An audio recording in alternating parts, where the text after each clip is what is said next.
Welcome into Chicago Bears Now. I am your host, Harrison Graham. Yes, today is another crappy day because the Bears lost to the Packers again last night, but we're still back to bring you another video here on this channel, so I appreciate everybody for tuning in. All right, let's get into today's rumors roundup here. Is Matt Nagy Jason Garrett? 4 smoking Jays on this one. Bear down. This is just a fact at this point. Who came up with this one? Me, yours truly, as someone who's watched the entire Matt Nagy era, who watched the entire Jason Garrett era in Dallas. I have decided that they are the same coach. And there's several reasons why, but last night this is illustrated on several occasions. He made multiple moronically conservative decisions in that game against Green Bay, especially in the second half. He punted on 4th and inches down 11 points and kicked a field goal down 18 points late in that game to cut it to 15. I don't know, did he just want to score an even round 30 points? That didn't make any sense. And like Jason Garrett, he is incredibly conservative, and his offense absolutely stinks. Oh, and guess what he said at halftime to the NBC sideline reporter? I'm having so much fun when the Bears led 27-21 over the Packers at halftime. That's something Jason Garrett would say. Like that quote reminded me so much of Jason Garrett. Like, I'm just having fun coaching these guys. This is a fun night. Like, you're a football coach. Like, it's not supposed to be fun until it's over. And if you win the game, then you can celebrate. That's such a Garrett quote on that quote. Hey, how you feeling, coach, about the first half? I'm just having so much fun out here. Dude, your team stinks. You're a bad coach. And, oh, yeah, you're popping champagne in the locker room because you have a 6-point lead in Green Bay. Yeah, then you got your ass kicked and lost 24-3 in the second half. Yeah, just classic Garrett on that front, too, with the lack of halftime adjustments. And then Matt Nagy says this today when it comes to the 4th down decision. You wish you would have gone for it. That's the part where you look back as a coach and you go, damn, that would have been a time to do that. You don't think in the moment you can make a decision of 4th and about 4 inches to go for it against Aaron Rodgers on the road, down 11 points when they have all the momentum? No shit, you should have gone for it. The fact that it took you 12, 15 hours to review the film and then come to that conclusion is idiotic. These are the things head coaches have to be good at. They have to understand where you're at in the game. Situational awareness. The momentum had gone completely to Green Bay in that second half. That's one you don't think twice about as a 4-8 football team. You go for that 100 times out of 100, and he punted the football. It's an absolutely mind-blowingly bad decision that he made. And then today's like, yeah, looking back, probably should have gone for it. Yeah, no shit, you should have gone for it, coach.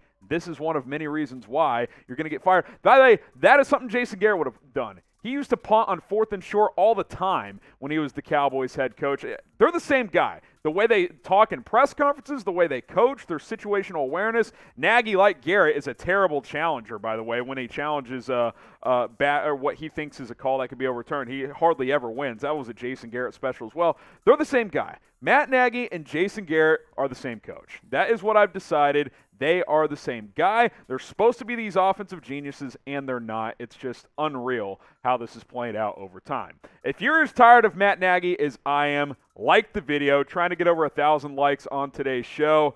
Got to remain positive, but, man, I am tired of this head coach and this coaching staff as a whole. Nagy's shortcomings in 2021 really boil down to these 5 things. Number 1, and this was on full display last night, no halftime adjustments. It was clear the Packers adjusted. They got kicked in the mouth on special teams. Adjusted. Bears couldn't get past the 20 on a return in the second half. Good adjusting there. Rare creativity on offense. Saw a little bit of it in the first half. Where'd it go? Nowhere. Went back to the curl routes, which is what the Nagy offense is obsessed with. Whether it's him or Bill Lazor calling plays, it's Nagy's playbook. It's his offense.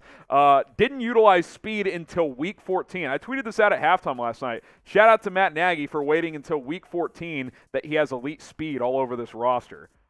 We saw it last night with Damiere Byrd, Jakeem Grant.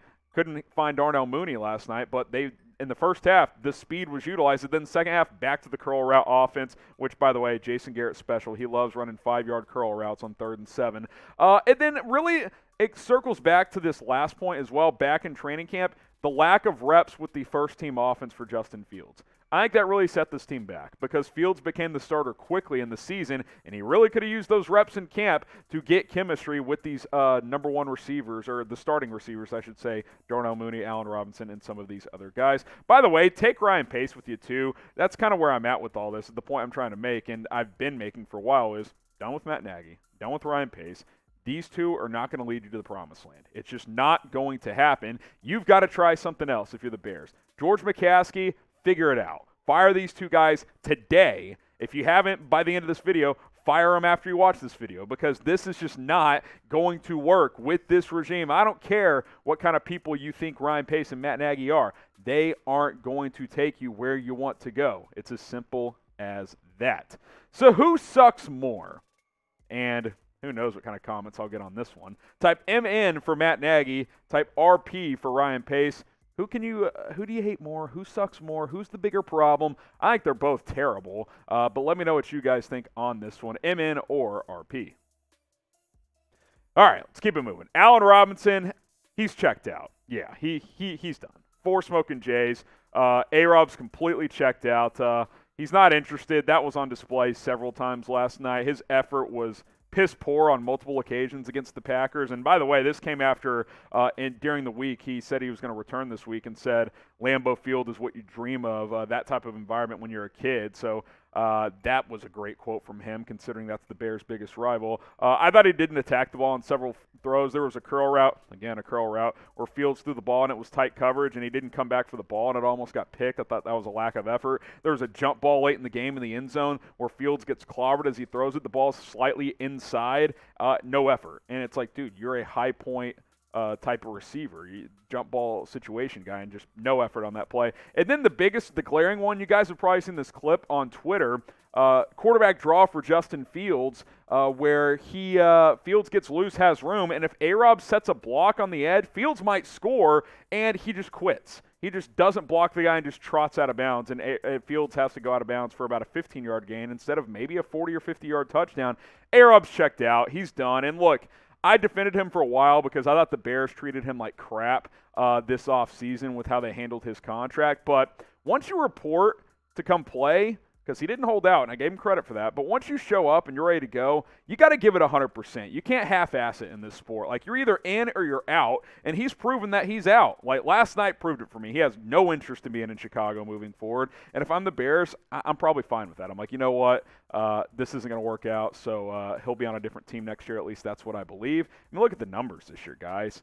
We're 13 games in, and Allen Robinson has 353 yards this year. I mean, he may not scratch 500 yards. Allen Robinson, a guy who had 1,200 yards 2 years in a row, basically, the last couple of years. It's hard to comprehend, but it's one of the many disappointments of 2021 for Chicago is the lack of interest from Allen Robinson. And I think it's wavered throughout the year, and I think it hit its peak on Sunday Night Football.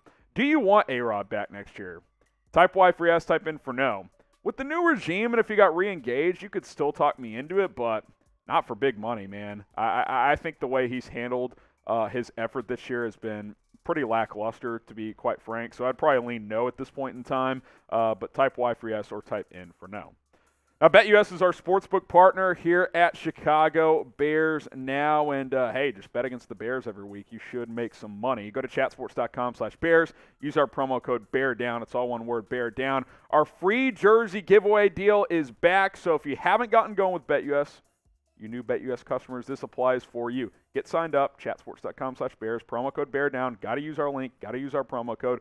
Deposit a minimum of $100. You'll get a 125% deposit bonus. And then all you got to do is place a bet on any game for any amount in any sport. You don't even have to bet on the NFL. You can go bet on the NBA if you want as well. Once you place that bet, email us, jersey@chatsports.com. We'll confirm your account information, and then we will hook you guys up with a brand new Justin Fields jersey. We'll hook you guys up, get your size and your address, get it shipped to you, and you guys will be hooked up this holiday season. Jersey@chatsports.com after you follow those steps with BetUS, starting with chatsports.com/Bears. All right, this is an interesting one. This one surfaced before kickoff yesterday. How about hiring former Bears player Trace Armstrong as general manager? Two smoking Jays on this one. People were talking, but It didn't exactly originate from a reliable source. In fact, if anything, it's closer to the fake news category because when Jason LaCanfora reports something, just assume the opposite is going to happen as he's consistently wrong for CBS Sports. Apparently, the Bears did have talks with Armstrong, according to LaCanfora, but then he denied the report. He's also Nagy's agent, so maybe he's just denying the report because there's a conflict there. Did play for the Bears from 89 to 1994. He had this to say, quote, on Twitter, "I have the most respect for the Chicago Bears organization, the McCaskey family, and Ted Phillips. However, any assertion that I have engaged in conversations with them about joining the club in any capacity is simply not true." Now, one of two things is at play here. Number one, the report is false because that's a Jason LaCanfora special. Or number two, it's a conflict of interest, and this is what he has to say. He's an NFL agent. He represents Matt Nagy. You can't openly say, yeah, I've got interest in a front office position. I've talked with the Bears about it, even though I know that my client, Matt Nagy, is likely going to get fired. So maybe he's just saying what he has to, saying, oh, no one's talked to me. I don't have any interest in the job. I think it's possible that a conflict of interest is there for Trace Armstrong, who would certainly be an interesting candidate if he ends up being on the list of GM targets because, let's be honest, Ryan Pace has to go either way. You can't keep Pace if you get rid of Nagy. They both have to go. To me, they're a package deal. You get rid of one, you get rid of both.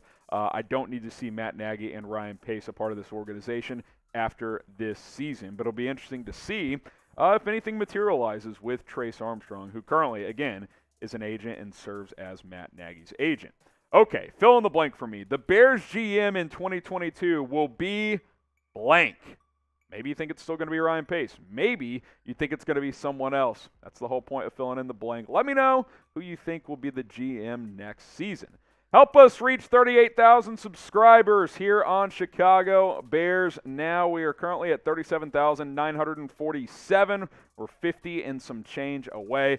Help us get there by the end of the day. I've been trying to get to 38,000 for a couple of weeks now. Hey, don't be a fraud. Subscribe to the channel. Free daily videos. Okay, some injury stuff, and then we'll sign off. Justin Fields' injury update. X-rays came back negative on his non-throwing hand. Should be good to go there. No broken bone like Andy Dalton had. I would expect him to play against the Vikings. Says he does have pain in his ribs still. He revealed that last night after the performance. And honestly, that makes sense as we show the stats for you guys real quick. I thought Justin Fields did some good things in this game, especially when throwing the ball downfield the few times he did. I did think, though, that the ball lacked zip at times. You can tell he's not 100%. The out route, the pick six he threw, that ball floated. Justin Fields has a stronger arm than that throw displayed. He said on every single throw he has pain. So it's possible that was one that he just couldn't get enough velocity into. And you guys know in the NFL, if you throw an out route late or if you don't put the proper zip on it, it's probably going the other way. And that's exactly what happened on that play. It floated a bit and it was left inside. He maybe just couldn't get it there because the ribs are still a bit of a problem.